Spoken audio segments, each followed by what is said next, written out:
Hi friends, কেমন আছেন আপনারা? আশা করছি সবাই খুব ভালো আছেন, সুস্থ আছেন আর স্বাভাবিক আছেন। আজকে একটা ঝলমলে ওয়েদার দিয়ে আজকের দিনটা কিন্তু প্রচণ্ড টেনশানে কাটতে চলেছে। এখন আমরা দিনটা শুরু করছি সকালবেলাতে একদম ভারী ব্রেকফাস্ট দিয়ে। এখানে একটু ওটস, একটু চিয়া সিডস, একটু কলা, একটু বেদানা আর একটু খেজুর নিয়ে নেওয়া হয়েছে, আর তার সাথে একটু দই। এটা বানানো হচ্ছে আমার বরের ব্রেকফাস্ট। আর আমার ব্রেকফাস্ট আছে হচ্ছিল একটু ওটস, একটু দই আর একটু বেদানা। আমি না আবার এই কলা আর খেজুর খেতে একদম পছন্দ করি না। আর এখানে ওটাতে একটু চিনি দিয়ে দিয়েছি, নাহলে দইটা তো প্রচণ্ড টক হয়। সেই টক দই দিয়ে শুধু এটা খেতে ঠিক ভাল লাগে না। আর আমারটাতে হালকা একটু নুন নিয়ে নিয়েছি। তো চলুন তাড়াতাড়ি করে আমরা ব্রেকফাস্টটা সেরে ফেলে আজকের দিনটা শুরু করা যাক। তো আগেই আমি বলেছি যে আজকের দিনটা প্রচণ্ড টেনশনের একটা দিন হতে চলেছে, কিন্তু তার কারণটা কি সেটা হয়তো আপনাদেরও জানতে খুব ইচ্ছা করছে।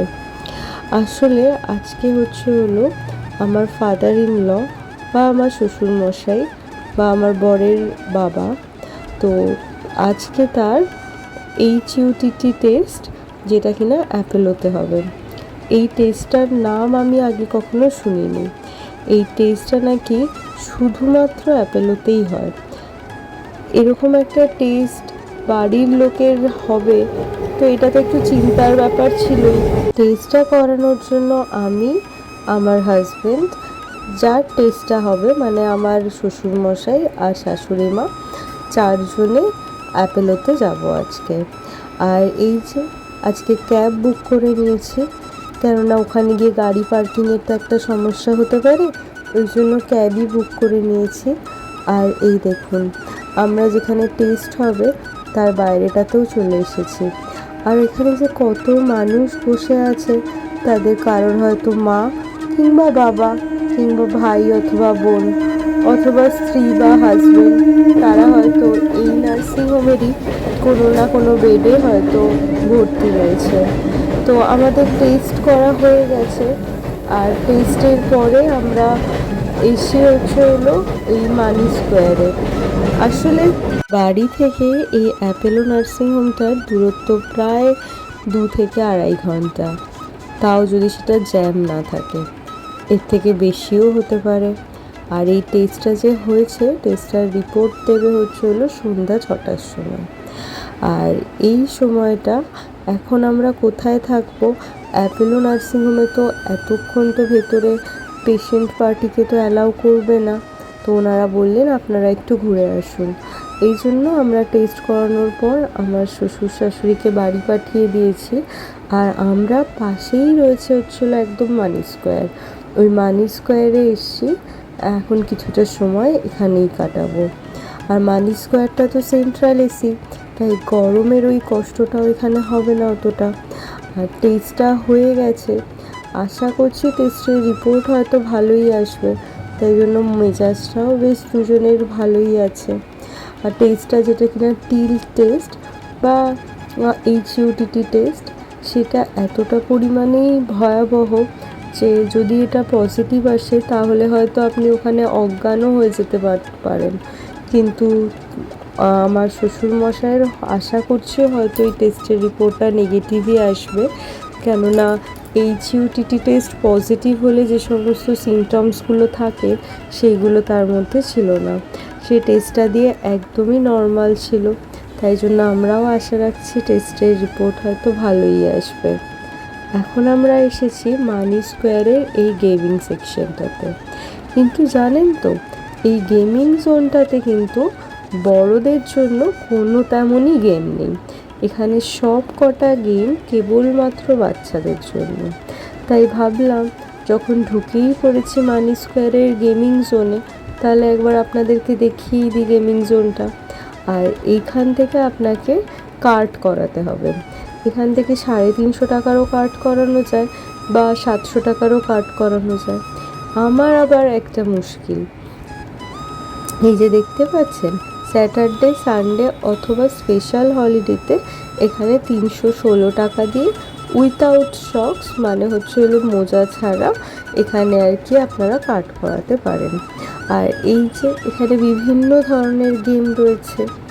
আর এই যে আমার হাজব্যান্ড এখনও এত গেম খেলতে ভালোবাসে যে সব গেমগুলো একবার করে টেস্ট করছে, কিন্তু আমরা তো কোনো কার্ড করাইনি গেম খেলার জন্য, তাই জন্য এটা আর কি ওই ফ্রি ট্রায়ালের মতোই আর কি কিছুক্ষণ খেলে তারপর আমরা চলে এসেছি ফুড কোর্টে। সারাদিন তো আমারও কিছু সেরকম খাওয়া হয়নি, আর আমার হাজব্যান্ডেরও কিছু খাওয়া হয়নি। স্বাভাবিকভাবেই দুজনের একটু খিদেও পেয়ে গেছিলো। আর সল্ট লেকের দিকে এই মানি স্কোয়ার বা কোনো বড় মল ছাড়া খাওয়ার সেরকম অপশানও নেই। তো আমরা ফুড কোর্টে কিছুক্ষণ ঘুরে ভাবছি যে কোথায় খাবো। তো এরপরে আমরা এসছি হচ্ছে হলো একটা, তার উপরে একটা রেস্টুরেন্ট কাম বার ছিল ওখানে। আর এই যে তার সামনে দেখুন কি সুন্দর একটা মূর্তি বসানো, যে কিনা পিয়ানো বাজাচ্ছে, দেখেও বেশ ভাল লাগলো। আর এই রেস্টুরেন্টটার নাম হচ্ছিল হ্যাপিলো। এটা রেস্টুরেন্ট কাম পাব কাম বার সবই বলতে পারেন। আর ভেতরে তো এই সামনে আমিও একটুখানি ছবি তুলে নিলাম। আর ছবি তুলে তারপরে এবার যাবো এই রেস্টুরেন্টটার ভেতরে। তো তার আগে একটুখানি এই মূর্তিটার সাথে ছবিও তুলে নিলাম। আর বাইরে এত সুন্দর সুন্দর ব্র্যান্ডের দোকান যে কী বলবো। তো এই যে আমরা ওই হ্যাপিলো যে রেস্টুরেন্টটা ছিল তার ভেতরে চলে এসেছি। এটা কিন্তু একটা পাব। আর ভেতরটাতে দেখুন কি সুন্দর কোজি অ্যাম্বিয়েন্স, যে যার মতো এসে কেউ হয়তো সফট ড্রিঙ্ক বা হার্ড ড্রিঙ্ক খেয়ে তাদের মতো নিজেদের মতো সময় কাটাচ্ছে। রেস্টুরেন্টের ভেতরটা না অপূর্ব একটা শান্ততা রয়েছে। আর এখানে খুব যে লাউড মিউজিক চলছে তা কিন্তু নয়, এখানে বেশ সফট মিউজিক চলছে। আর দেখুন রেস্টুরেন্টটাতে ঢুকেই গেম খেলারও অপশান রয়েছে। একদম ঢুকেই কি সুন্দর ক্যারাম খেলারও জন্য আর কি ক্যারাম রয়েছে।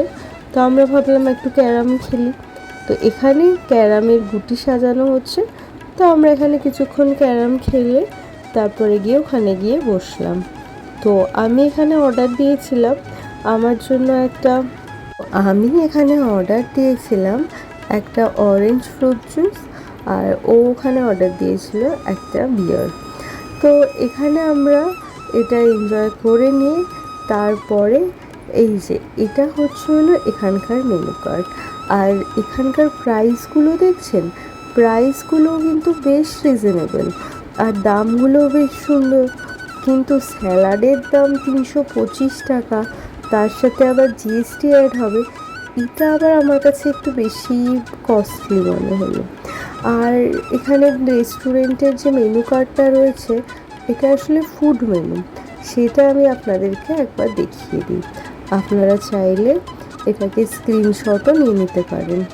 তো চলুন আমরা এটা রেস্টুরেন্টটা থেকে একটা সিজলার আর একটা ওই পিনাট চাট অর্ডার করেছি।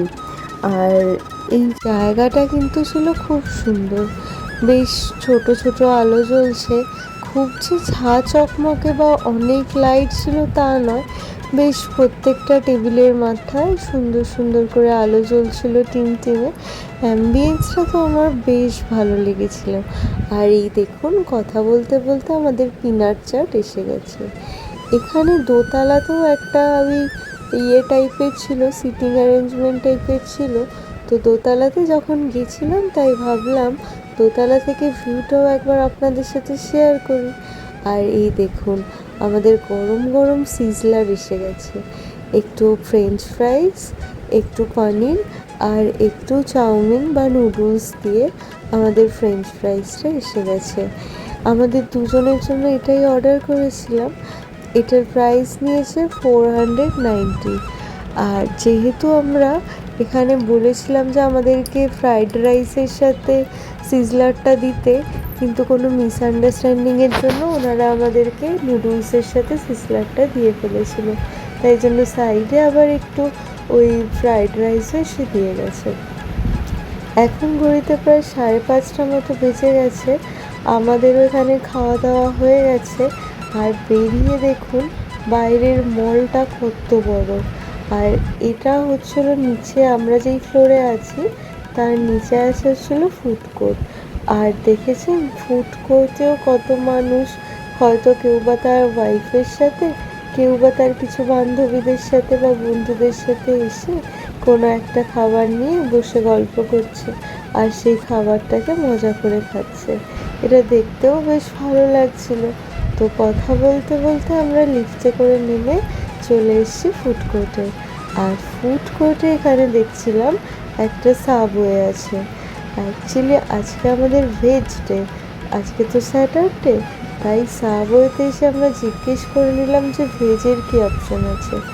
ভেজের মধ্যে জানেন তো খুব বেশি অপশান ছিল না, ওই আলু টিক্কি আর না হলে পনির আর না হলে রাজমার একটা অপশান ছিল। তো এখান থেকে আমরা কিছুটা একটা আর কি পনির সাব আর কি, সেটা আমরা অর্ডার দিয়ে দিয়েছি।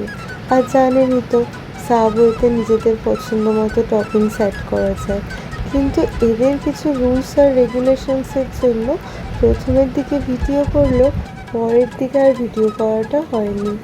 আর সাবওয়ের সাব খেতে তো আমার খুব ভালো লাগে। আমরা যেই দিকটাতে থাকি তার সামনাসামনি যেহেতু সাবওয়ের সাব নেই, তাই জন্য ভাবলাম এখানে যখন এসেইছি তাহলে সাবওয়ে থেকেই খাওয়া যায়। আমাদের বাড়ির সামনে ছোটোখাটো দোকানে ওই চাউমিন মোগলাই এইসব তো পাওয়াই যায়, তো ওই জন্য আর কি সাবওয়েটা আর কি করছিল। আর এখানে দেখুন সাবওয়েটা আর কি বানানো হচ্ছে, আর কিছুটা ক্লিপ আমি নিয়েছিলাম।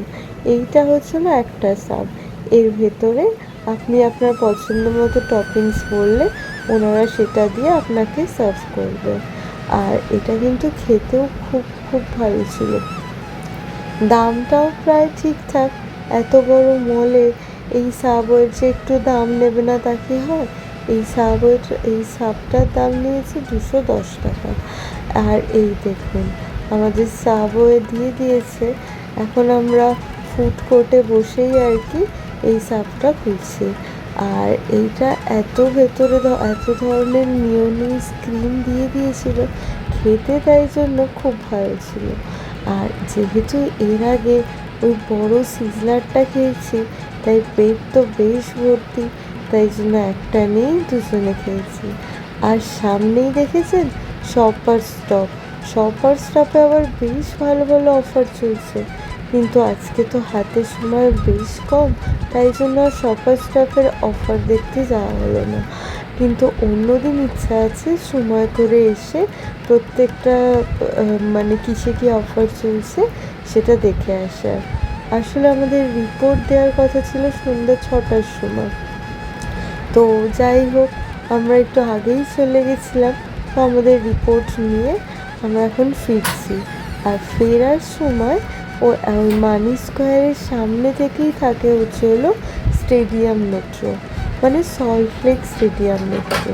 আর মেট্রো স্টেশনের সামনে থেকে বাইরেটা দেখুন কি সুন্দর লাগছে, একদম যেন পুরো কলকাতার বুকে এক ফালি শহর।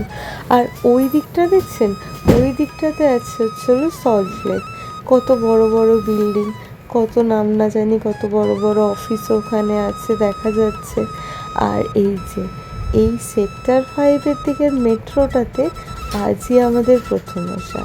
আর এই দেখুন এখন দেখছি সেফটির জন্য মেট্রোর সামনে অমনি গার্ডওয়াল টাইপের করে দিয়েছে। আর এখানে এসে এত মানে সারা দিন যেহেতু অনেক হাঁটাহাঁটি দৌড়ঝাঁপ হয়েছে, তাই এখানে এসে আমরা একটুখানি রেস্ট নিয়ে নিচ্ছিলাম। আর তার সাথে সাথে বাইরের কিছু ভিউ আপনাদেরকে দেখাচ্ছিলাম। ওই দূরে যে বাড়িগুলো আছে সেই বাড়িগুলো বা তার পিছনের বাড়িগুলো, এখান থেকে কিন্তু এই ভিউটা দেখতে প্রচণ্ড ভালো লাগছিল। তো দেখতে দেখতে বেশ কিছুক্ষণ টাইম আমরা এখানে কাটিয়ে ফেললাম। তো এইবার কথা বলতে বলতে আমাদের মেট্রো এসে গেল। এখানে কিন্তু মেট্রোর একটা সুবিধাও আছে, যেই মেট্রোটা দক্ষিণেশ্বর থেকে পার্ক স্ট্রিট হয়ে কবি সুভাষ পর্যন্ত যাচ্ছে, সেই মেট্রোটার যে স্মার্ট কার্ড সেই স্মার্ট কার্ডটা কিন্তু এখানেও চলে। এর জন্য যেহেতু আমাদের স্মার্ট কার্ড ছিল, তো আমাদের ওই জন্য আলাদা করে আর টিকিট কাটতে হয়নি। আর ওই দেখুন আমাদের যে অপোজিট লাইনটা আছে ওখানে একটা মেট্রো এসছে, আর পুরো ঝাঁ চকচকে নতুন হয়েছে, দেখে মনে হচ্ছে যেন আমরা কোনো বাইরের জায়গাতে এসে গেছি। আমরা মেট্রো থেকে নেমে পড়েছি শিয়ালদা মেট্রো স্টেশনে, কিন্তু এখন কিন্তু কোনো ট্রেন নেই। আর ওই দেখুন আমাদের কলকাতার সব থেকে ব্যস্ততম রেল স্টেশন শিয়ালদা, আর ওই দেখুন শিয়ালদার বড় ঘড়ি, এখন ঘড়িতে প্রায় 6টা 12 বাজে। আর বাইরে দেখেছেন কত লোক। এই জায়গাটাতে সবসময় প্রচণ্ড জমজমাট থাকে। তো যেহেতু ট্রেন ছিল না, ওই জন্য অগত্যা বাসে হয়ে তারপর বাড়ি ফেরা। এখন আমরা বাসে করে এসেছি হাওড়া স্টেশনে। আর এই দেখেছেন হাওড়া স্টেশনও কম যায় না, এখানেও কিন্তু প্রচণ্ড ভিড়। তো আজকের ভিডিওটা এখানেই শেষ করছি। যদি কিছু ভালো লাগে তাহলে ভিডিওটা ছেড়ে যাওয়ার আগে please like, share and subscribe করে দেবেন। ধন্যবাদ।